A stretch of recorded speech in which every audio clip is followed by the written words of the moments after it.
Anyway, we're absolutely thrilled to be here, and we're thrilled to be here in this very, very special room with all these like-minded individuals. Although I have to worry a little bit that there are so many like-minded individuals that Karie are interested in looking at cemeteries. I guess when I first came out here, and I've been rattling around Hollywood for like 30 years, when I came out here, I was really disappointed that there wasn't more tactile things you could do to commemorate your favorite movies and your favorite stars. You could, of course, you could go across the street to the Chinese theater, and that's great because you can stick your hands in the handprints of your favorite stars and your feet in their footprints and see how you measure up. And it's like their DNA is still down there somewhere inside the cement. So that's wonderful, but there's nothing else. And it makes sense in a way because movies are like, you know, they're like moonbeams projected on light, so they're ephemeral themselves. But I spent a long time wandering around trying to find a physical way to show my respect for my favorite stars. And the answer, of course, was Hollywood cemeteries. And you know, I think there's probably more going on with Hollywood cemeteries, as Karie's going to tell you, than you could ever imagine, because it's the stars' last chance to kind of make their peace with the world and to talk to their families and to make a statement and to talk to their fans in some cases. And it's interesting what stars do on their memorials. And we're going to show you a lot of these. We're going to go through it. We're going to wear you out showing you pictures of famous celebrity graves. And it's interesting, the stars do some of the same things they do in life. Some of them use their stage names, some of them use their birth names, some of them shave a few years off the year they were born. It's kind of interesting. I think you can learn a lot from that. You can also learn a lot by reading the mementos and the artifacts and the little tchotchkes that people put on their favorite stars' graves. It's very touching, I think, and that's why I think this is so fascinating and so worthwhile. What about you, Karie? What got you started on this? Well, I grew up originally in Texas, down the street from an old cemetery. And my brother and I rode our bikes. That's how we learned how to ride bikes. And being around one and in one was, believe it or not, my normal. It wasn't unusual or strange to me. And even if they don't have Hollywood stars, anytime I'm lucky enough to travel, I go to cemeteries because I love looking at the art and the architecture and the design. And every one of those headstones has a story and a life behind it. And that's always really fascinated me. And you're right about it being a touchstone because there's so many of these great stars we never got to meet.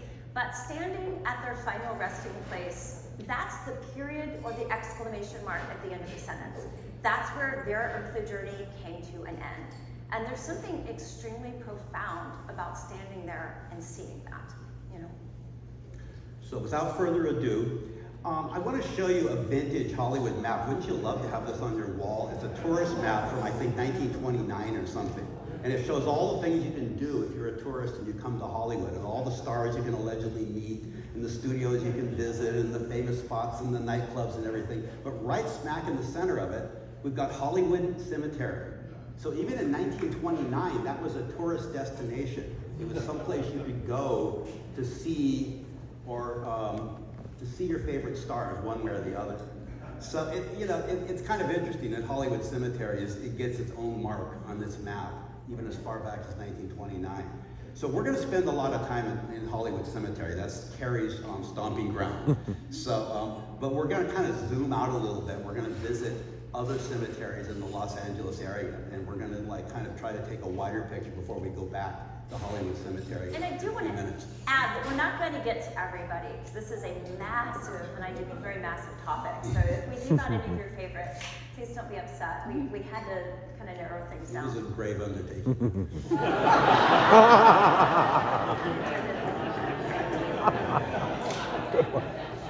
That was spontaneous too, can you believe it? I'm really embarrassed if I had to script a line like that. All right, I guess when people think about cemeteries in Los Angeles, Forest Lawn is the first one that comes to mind. It's been called the Disneyland of cemeteries. And it's designed almost like a movie set. The Disneyland analogy isn't bad. It's like a movie set.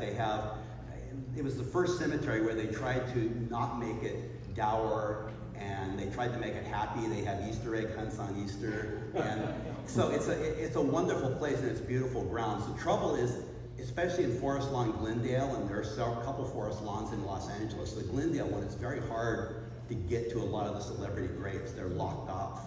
And so Karie and I have had to climb fences and sneak under gates to get some of these pictures. We were very lucky. A shout out to my friend Angie Schneider over there, who was a huge help with this.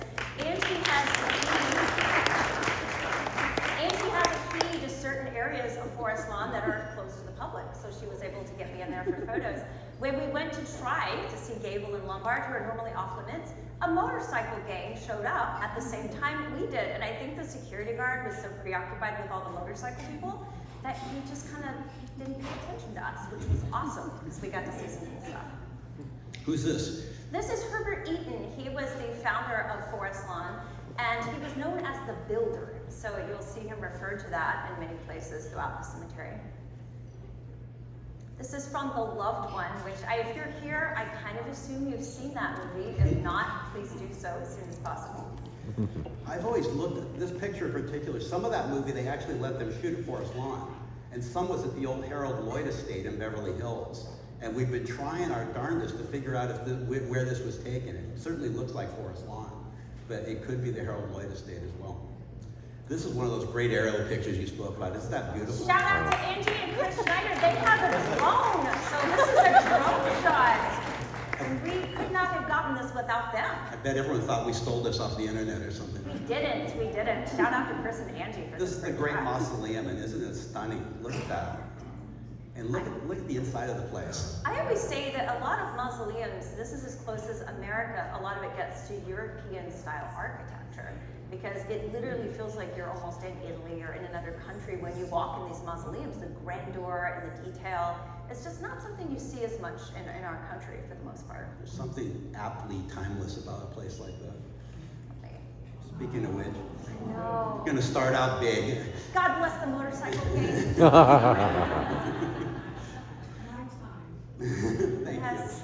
you. You know, this is a great picture we've got of Clark Gable at Carol Lombard's funeral in 1942, and you can see the grief written all over his face. And Such a shocking loss. you move forward into 1960, and this is Gable's funeral at Forest Lawn when he joined Lombard. And you can see James Stewart without his toupee and Spencer Tracy among the mourners there. And you can see common people as well. And normally you can't get to Gable and Lombard. I want to kind of emphasize that is pretty much off limits. So Angie and I are very, very fortunate we got into that area because normally it's not possible. Why is that? They're very strict on security there. Very strict. So there's a lot of graves there. They're under lock and key, completely off limits entirely, or very just plain hard to get to. So I don't know why. I think that's just kind of their policy. But Hollywood Forever is 180 degrees opposite that policy. So I think each cemetery, they kind of have their own personality and their own set of policies and rules. David O. Selznick is not far from Clark Gable, which is appropriate. I don't think they're big fans of each other, but they're buried almost in the same side of the Great Mausoleum. There's a huge AGM contingent at Forest Lawn, Glendale. Yeah, look at this. There's Thalberg. And you know, looking at Thalberg, man, I think we should take a little detour. This is one of the times where we're going to widen the scope a little bit. I want to show you, as opposed to stars, and we're going to see a lot more stars. I want to show you how producers and studio executives tend to view themselves and how they, you know, what their mausoleums look like and what their graves look like. This is the Home of Peace Memorial. It's like downtown LA, I believe. East LA. In East LA. And this is the Warner family vault on the left. But if you look over on the right, that's Jack L. Warner's grave. He's in the same cemetery, but he wasn't buried with his brothers, who he was on the outs with. He's still there, but he's got a separate monument. And it's closed on Saturdays, so don't be like me and forget and go down there on a Saturday. We're back where your stomping grounds were at Hollywood Forever. This is Harry Cohn's marker. That's very close to where Columbia Pictures used to be. So he said he wanted to keep an eye on the studio.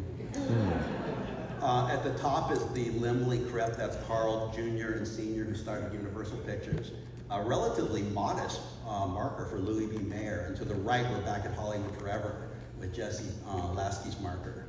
And he's played up his Hollywood connection, and he was one of the inventors of Hollywood, deservedly. Walt Disney, not cryogenically frozen, in case anybody's wondering.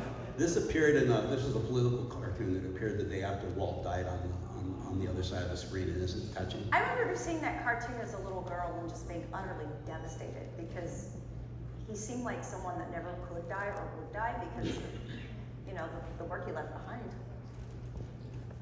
This is Max Sennett, and you know, he does say beloved king of comedy, which I think is a nice touch. This is Albert Cubby Broccoli, who started the James Bond franchise.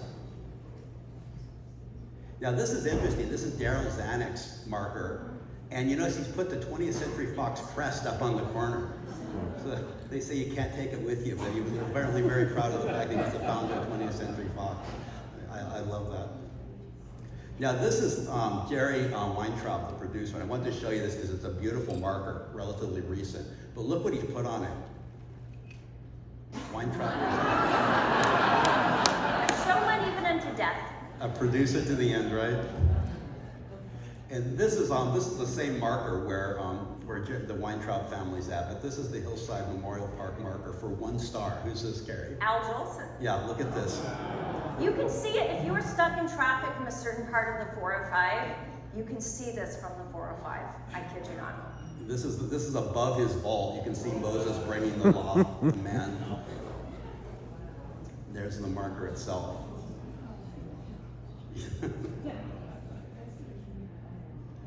And designed by architect Paul Williams, who was the first prominent African-American architect, and designed over 2,000 buildings across Los Angeles. And Al Jolson's memorial. Vita Barra. Yes, Theda Bear. We had to get her in and make sure she had a beautiful photo included in this presentation. Yeah, I'd taken one years ago and you didn't like it. The roses were wilted. It had to look nice. It had to. That's the thing. Jean Harlow. This is back at Forest Lawn again. Yes. When Harlow died at only 26 years old, obviously it was very shocking. And her mother announced to the press that William Powell would be paying for the final burial place for she, Jean, and himself. The mother announced this. So Mr. Powell was hit with a gigantic bill from Forest Lawn, Glendale. I don't think he knew what hit him. He paid it, of course, but he did not want to be there. So William Powell's actually in Palm Springs. So to this day, as far as I know, the third crypt is still empty. It's just Jean Harlow and her mother. And on Jean's it says, our baby. This is the memorial for Jean Harlow. That's the wee Kirk of the Heather over there. And it looks like Barry Fitzgerald should be standing out front wearing a cleric's collar because it looks just like a piece of Ireland. And once again, it's like a movie set. It's designed to look like that. It looks like a little piece of Ireland. But this is more photos from Harlow's funeral. It really is frozen in time up there. If you go see it, it's so eerily still like this picture. It's almost better when they're not having a service there because you can go inside and it's beautiful. It's like a movie set, it really is.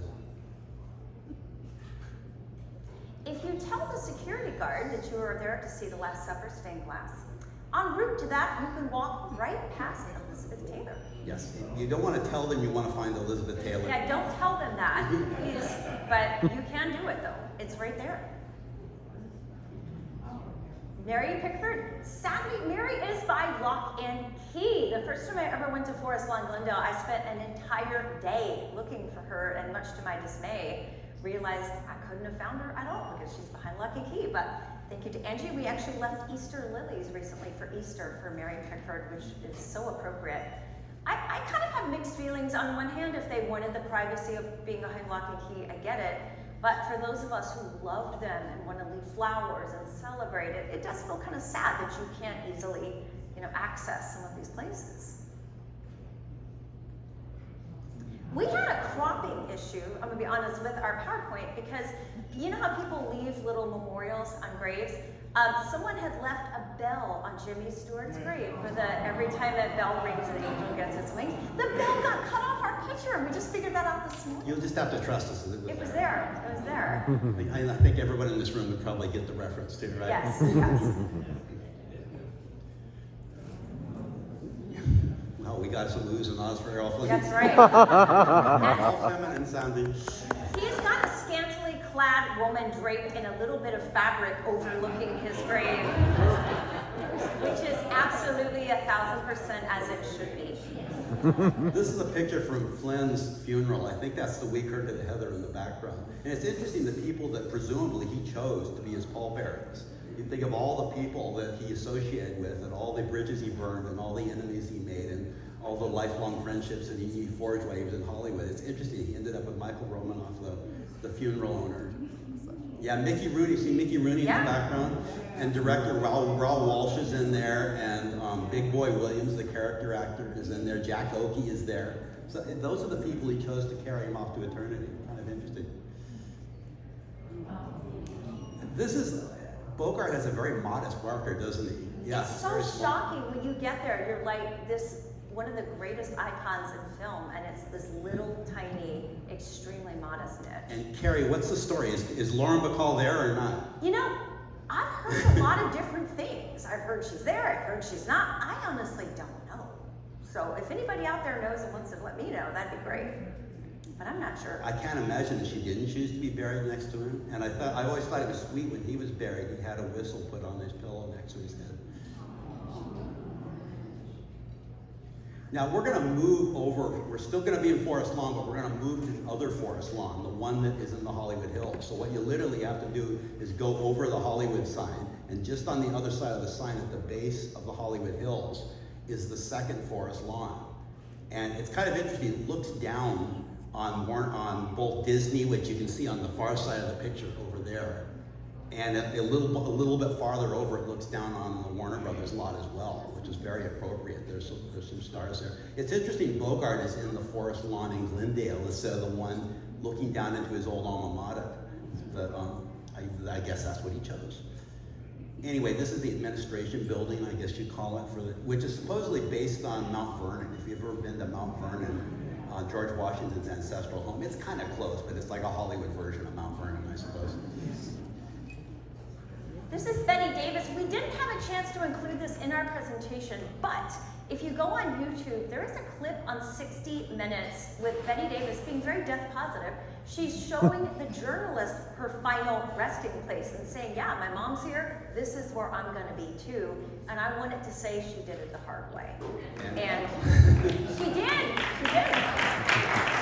Would you argue with Betty Davis? Even post-mortem, I don't think I could win an argument with Betty Davis. No, so look that up on YouTube. Just Google like Betty Davis 60 Minutes Cemetery and you'll find it. Well worth a look. This is Liberace's monument, and you can see that he's got a piano there. If any of you saw Misery the other night, you know that Kathy Bates' favorite entertainer was Liberace. So I'm glad we put him in here. I have a neat story. This was obviously so devastating because both women were so iconic and they both died within like 24 hours of each other, mother and daughter. I have two really good friends from Italy and they were visiting me not long after this grave was unveiled, and we all three stood there and we were very silent. It was a cold, rainy morning in LA, which is kind of rare. And we just stood there in silence, and then my friend Tamara turns around and goes, Karie, Karie, and she pointed up at the sky. There were two rainbows side by side in the sky. I kid you not. It was such we were speechless. We just stood there in silence and we just couldn't believe how cool that moment was. If we saw that in the movie, you'd say it was bad screen. Right? Totally. Absolutely. I was very picky that this had to be a pretty picture with flowers on it. Yes, she replaced the picture I had in there with. I don't have that aesthetic, right? It's one, this is Buster Keaton's grave, I want to take a picture. That's Dick Van Dyke, who was one of the people that delivered the eulogy for Buster Keaton, who of course was a big hero of his. And there's Dick Van Dyke again doing the fanboy thing with Stan Laurel. And Van Dyke came back to Forest Lawn, Hollywood Hills, when Laurel died, and he was one of the people that delivered the eulogy for him as well. I just always get touched when I see someone from contemporary Hollywood that has love and respect for people from the past. That makes you wonder, though. All right, if there's Laurel, shouldn't Hardy be buried right next to him? Unfortunately, it's not the case. He's buried over in it's Burbank. And there's Lucy first. So let's show him Lucy first. This is a weird one. That's Lucille Ball's monument at Forest Lawn, Hollywood Hills, but they moved her. You know the story of that? Well, Lucy expert, and who knew her, Rick Carl, he told me that Lucy wanted to be at Forest Lawn Hollywood Hills, but then the museum in Jamestown, New York wanted to have Lucy there, and they talked to Lucy's children who decided to agree with them and have Lucy transported to Jamestown, New York. So we lost Lucy, but I get very protective of these. There's Ollie. And he, like I said, he's in a different cemetery farther on down the road. But the Sons of the Desert, the Laurel and Hardy fan club put a special marker there. Because if you look at his actual marker, it's very small. It doesn't say anything about his contributions to making us all laugh either. So we're going to look at some famous comedians around town. This is Lou Costello's marker, but you notice they've used his real name, Louis Francis Costello, but that's Lou. Bud was scattered, so he's not next to him. But once again, I feel like that's almost I hinted on this earlier, but I feel like that's almost a slap to the face of the stars of Lou Costello. The fact that they didn't even give the stars the credit of, they didn't even give the fans the credit of being able to, say this is where Lou was buried. Mm-hmm. This is the same sort of thing. This is Curly Howard's monument, and it just says Jerome Howard, and I don't know if that's what Curly wanted, but it must have been what the fans wanted. But look what the fans have did. They've written Curly in stones at the bottom of his marker. And they also spell out yuck, yuck, yuck. If any of you follow Bradley Server on YouTube, he's Curly's grandson, and he does an amazing job of continuing that legacy. And there's even a video where he goes and visits Curly's grave and sits with him, and it will break your heart. Yeah, it broke my heart when you showed it to me. Thanks a lot. Now, this is a stooge that really lived the dream. Like, Curly Joe was proud of the fact that he was one of the three stooges. He literally put it on his marker to carry into eternity. I wish Curly's family would have went along with that. The other stooges here. I did want to point out, Curly and Lou Costello both died pretty young, too. So I kind of wonder who really made the decision to not put their name on that. You know what I mean? Wouldn't you like to know? Yeah. Along those themes, these are the Marx brothers. Someone left a Groucho glasses next to Groucho's monument. Chico and Gumbos are relatively modest. Harpo asked that he be buried at the 7th hole of the Rancho Mirage golf course in Palm Springs, so that apparently they scattered his ashes there. That was his request anyway. But see, once again, they're using their stage names. I mean, they were actually called Groucho, Harpo, Chico, Zeppo, Gummo in real life, and that's what they called each other. But I'm so happy that they have those names instead of their birth names. Yes, this sort of thing really bothers me. See, look at Don Knotts. Isn't that wonderful? We'll continue our tour of the Hollywood comedians for a second. But this is very similar. This is Don Adams at Hollywood Forever. He's famous for his role as the inept and bumbling Maxwell Smart in the hit show Get Smart. He also did voices for Tennessee Tuxedo and Inspector Gadget. And if you go there right now, there is an Inspector Gadget figure taped to his final resting place. It's also the only celebrity marker we're going to show you today that has a shoe phone on it. Now this is interesting. This is kind of breaking our format. This is up in Las Vegas, but I wanted to show you this. It's the marker for the comedy team of Olsen and Johnson. And what happened is, I think in 1962, Johnson passed away first. And so they buried him, and according to his son, Bob May, who used to play the robot in the Lost in Space TV show, his grandson actually, when it came time for Olsen to die 11 months later, they found out if they would have put him in the only space that was available, they would have had to change their billing they'd had for 50 years. They would have been buried as Johnson and Olsen.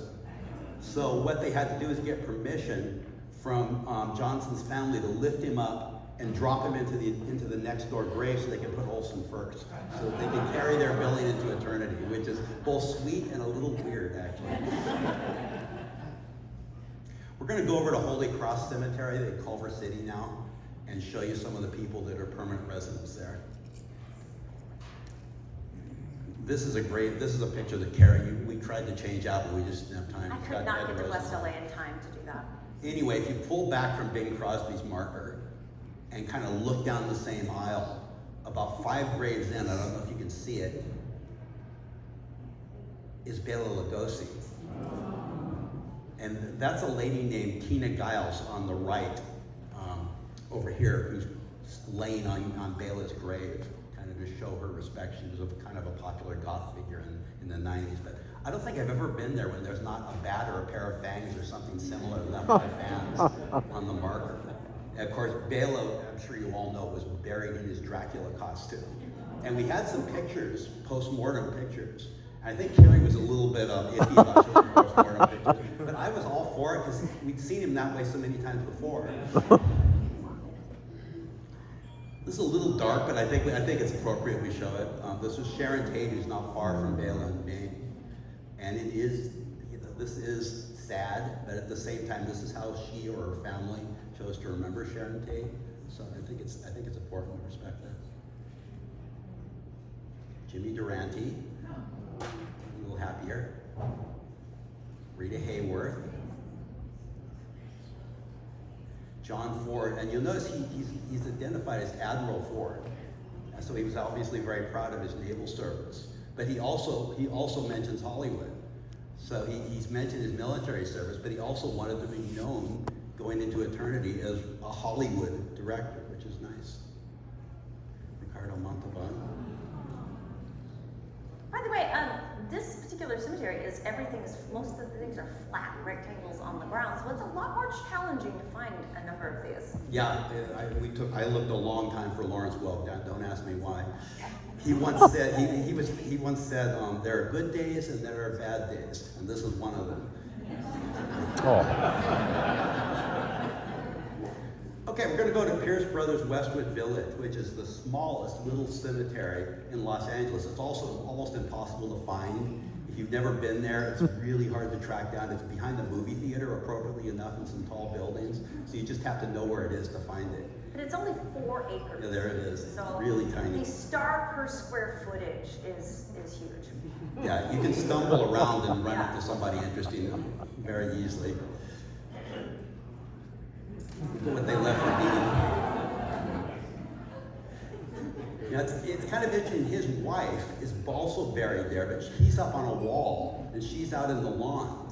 And why do you think that is? Why weren't they put together? Did they not plan in advance, or was there a rift there? In my own experience, sometimes people don't always think in the immediate future, or the long range future. They just think in the immediate. They were divorced.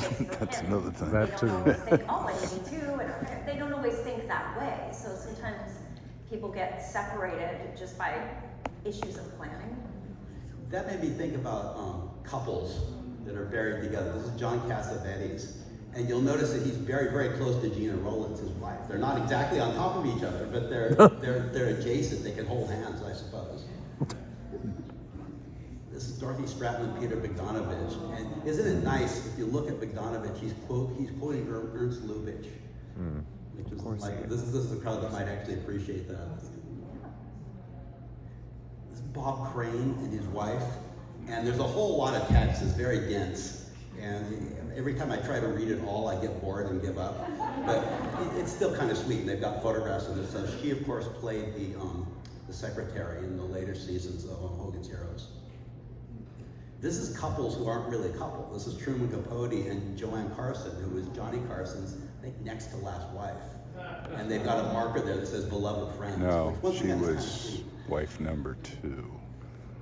This is a section and then of funny, he's confusing Joanne with Joanna. There's a little section where everybody tries to top everybody else, which is very Hollywood in itself. And this is what Ray Bradbury chose to be remembered for, as the author of Fahrenheit 451. So it's almost like he's posting his resume here. Heather O'Rourke does the same thing. Carol Ann from Poltergeist 1, 2, and 3. And interesting, Dominique Dunn, who played her sister in the first Poltergeist movie, is also in the same cemetery. Betty Page, the queen of the pinups, and see, once again, she's living up what she's known for, her reputation. By the way, I absolutely hate when people kiss the marker. I understand wanting to love and pay tribute, but lipstick has really powerful oils and color pigments that stain the marble, and sometimes it is absolutely impossible to get it out. So what you're seeing there are lipstick stains on it. I was wondering when you were going to say that. I did not know that. I thought it was kind of sweet. I was tempted to kiss it myself. This is Loretta King, who was, of course, in the star of Ed Wood's Bride of the Monster. And this is what she chose to be remembered for, or rather her husband did. She might have been furious to know this. But he actually wrote on the marker, Bride of the Monster. That's a strange logo to carry through eternity, isn't it? The Bride of the Monster. Okay.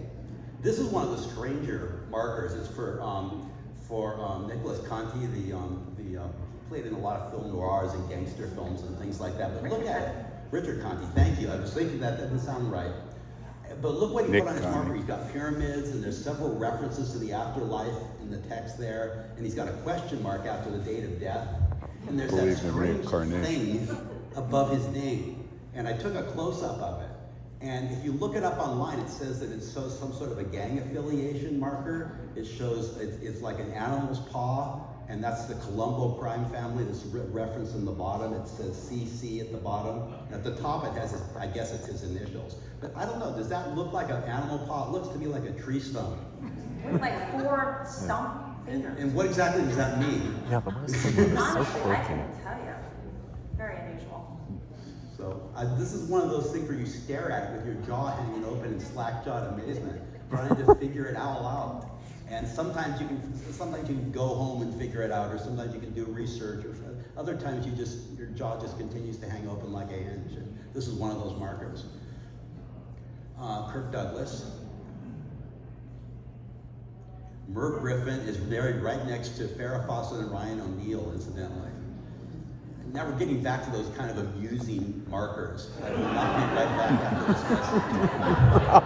Hard to argue with that, right? I think they like that. Let's show them another one. Rodney Dangerfield.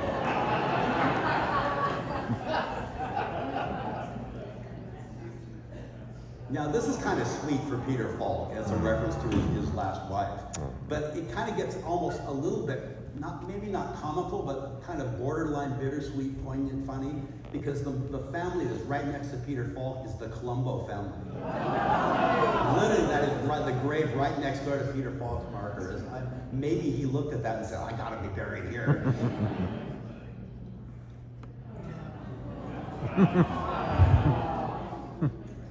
And of course, Jack is buried next to his longtime partner, Walter Matthau. They're not exactly next to each other, but they're adjacent. What did it say? And it's Jack Lemmon, and then is it? It said Jack Lemmon in, and then pointed out into the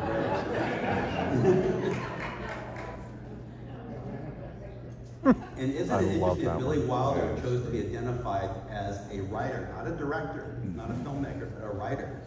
And then of course he referenced Some Like It Hot. Of course, Natalie Wood is in the same space. Without a doubt, the most famous resident there, of course, is Marilyn Monroe. This is a vintage photo of Marilyn Monroe's funeral at this cemetery. And we went in and we took several pictures of this. You can see how the fans have discolored her marker, and Hugh Hefner's next door, just with all the love they've given it over the years. It's probably the most visited spot in any Hollywood cemetery anywhere. And if you can't find Marilyn Monroe, just look for where the crowds are, because she's still packing them in. Anytime you go there, there's going to be people there, and there's going to be mementos there. There's your lipstick, Karie. You should start grinding your teeth, right? And if you look, yeah, Hugh Hefner's right next door. And if you look, anytime you go there, there's going to be a card from someone with heartfelt sentiments, talking about what Marilyn Monroe meant to them. And it's just so sweet. And anytime you go there, you'll find something like that. And I just think it's wonderful, and it's a testament to the enduring star power that a person like that can carry with them, even beyond the grave. And the fact that we're all looking at this, almost with tears in our eyes after all these years, is a testament of that, I suppose. And there's a special bench your fans put up just so you can sit and say hi to Marilyn. Okay, we're going to go back now. We're going to go back to Hollywood Cemetery where we started. So we're going to kind of zoom in, and we're going to spend a little bit of time at kind of what I think, I'm sure you would agree, is the ultimate Hollywood cemetery. And interestingly enough, and appropriately enough, it's right next door to Paramount. So that's Paramount in the foreground, and it's Hollywood Cemetery in the background. And apparently the land that Paramount was built on was originally part of the cemetery. Yeah. I don't know if there were actually any graves or interments there. Poltergeist. Yes. Yes. And look at the roads actually at that time form a heart, if you look at the shape of the heart in the roads.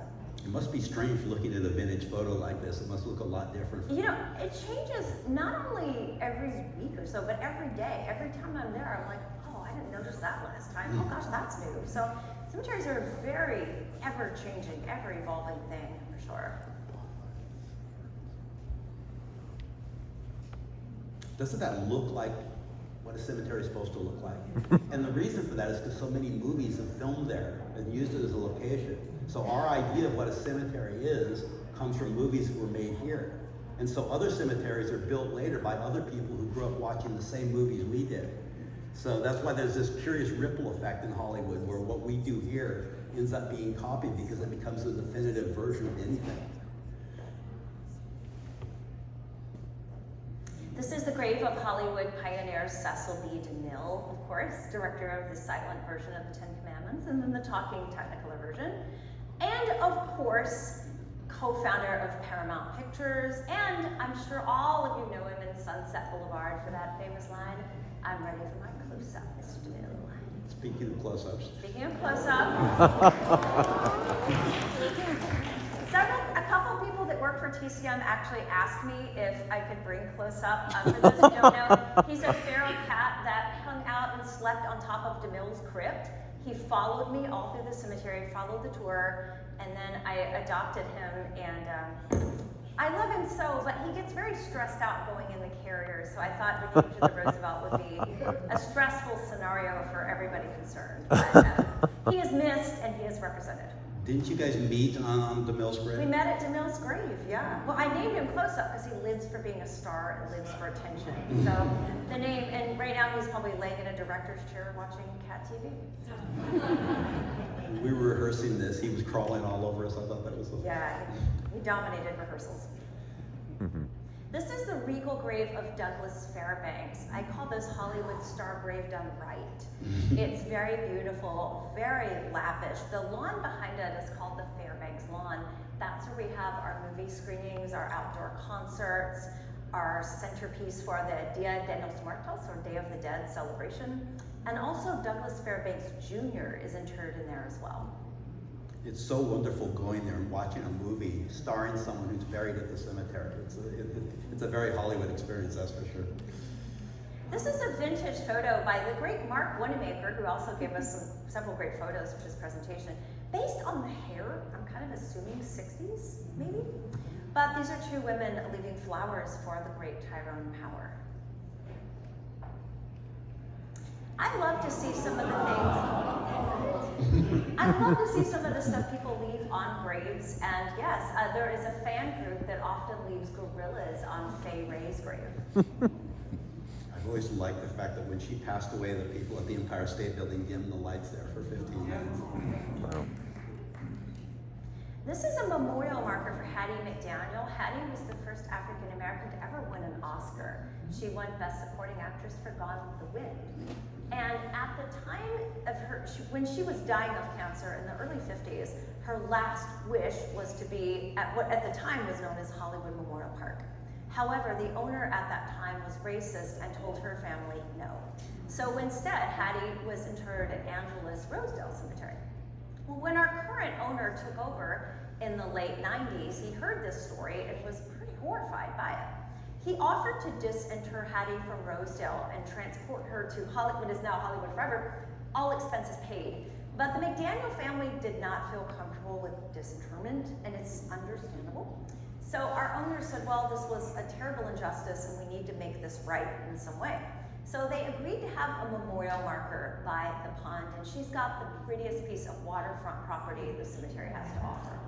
And rightly so.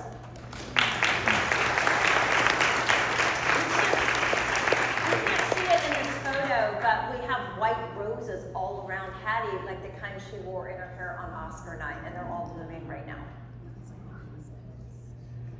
This is a memorial marker for Toto, Judy's canine companion in The Wizard of Oz, Shirley Temple's in Bright Eyes, in The Women. Toto was a female dog, but always played boys in the movies. She died in 1945 and was interred on her owner's property in Studio City.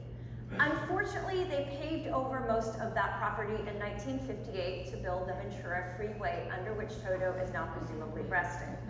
Although, I assure you, not in peace. So a few years, actually it was 2011, geez, some cemetery experts joined forces with an animal advocacy group called Fix Nation, and they raised the money to build a memorial statue for Toto. I was very lucky to get to attend the unveiling ceremony. We had a yellow brick road of yellow flowers leading up to Toto. We had a little girl dressed up like Dorothy. And we had 25 Karen Terrier puppies gathered around, but they got in a big fight. And it's true. It felt like being in a Christopher Guest movie for a day. People used to leave milk bones on Toto's grave, but surprise, surprise, the squirrels figured out they were edible and started hauling them off with lightning speed.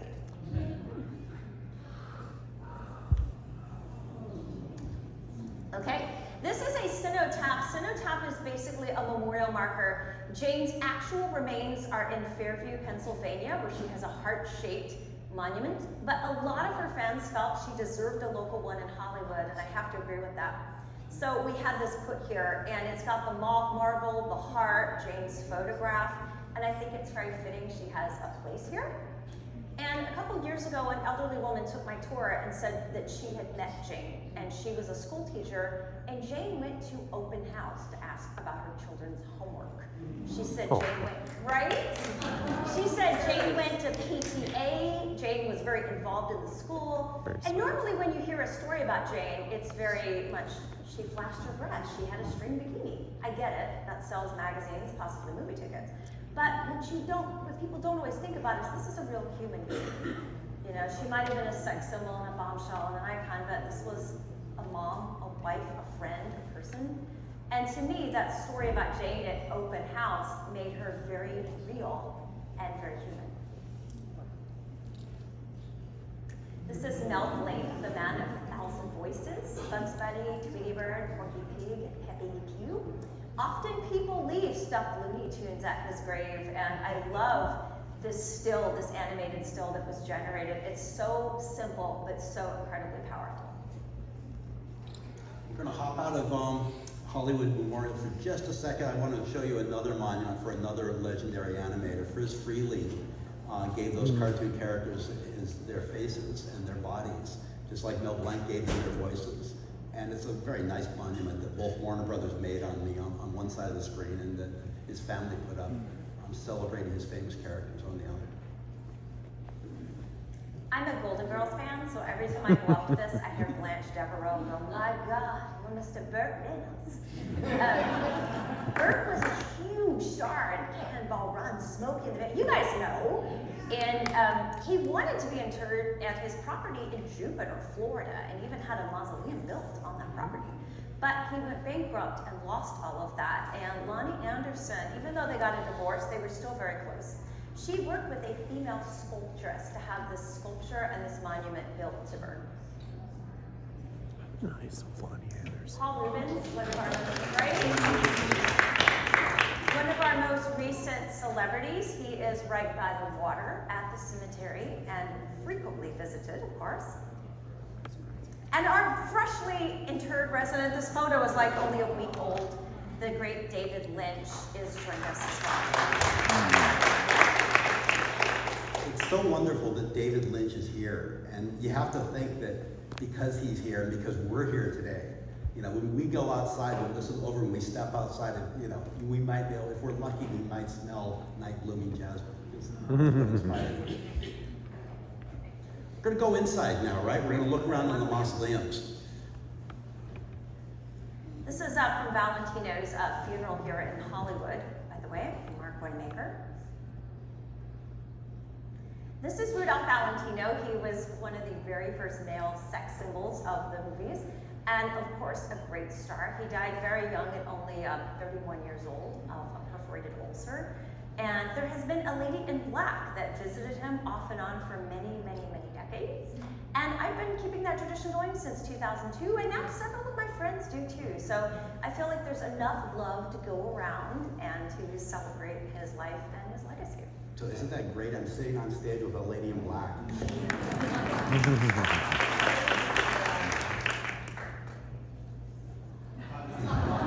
By the way, I love Peter Lorre. He broke through with the film in Germany, and then of course fled the Nazis, came to Hollywood, and would star, I feel like I'm preaching to the choir, you guys know this, Casablanca, Maltese Falcon, tons of great movies, and he inspired tons of animators with his bulgy eyes and unique face. And And there's even a book at Larry Edmonds you can get about Peter Lorre's influence on the world of animation. Because it's not an accident that a lot of characters bear that famous face. And of course, it continues today. There's still character in Peter Yeah, Lorre. yeah. Fox Bride had a maggot that was played by quote unquote Peter Lorre.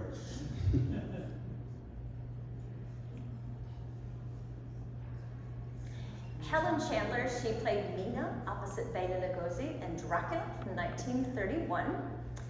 Next up is Edmund Gwynn, who won the Best Supporting Actor Oscar for Santa Claus in Miracle on 34th Street.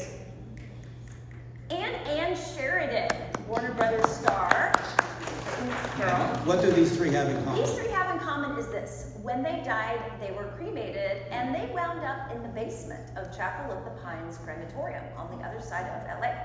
Thanks to my colleague and friend Karen McHale, the late great Karen McHale, got Ann Sheridan out of Chapel of the Pines and at Hollywood Forever. Also, my friend and colleague Arthur Dark of the YouTube channel Hollywood Graveyard. He and many other colleagues, including Jessica Wall, they got Edmund Gwynn and Helen Chandler out of the basement.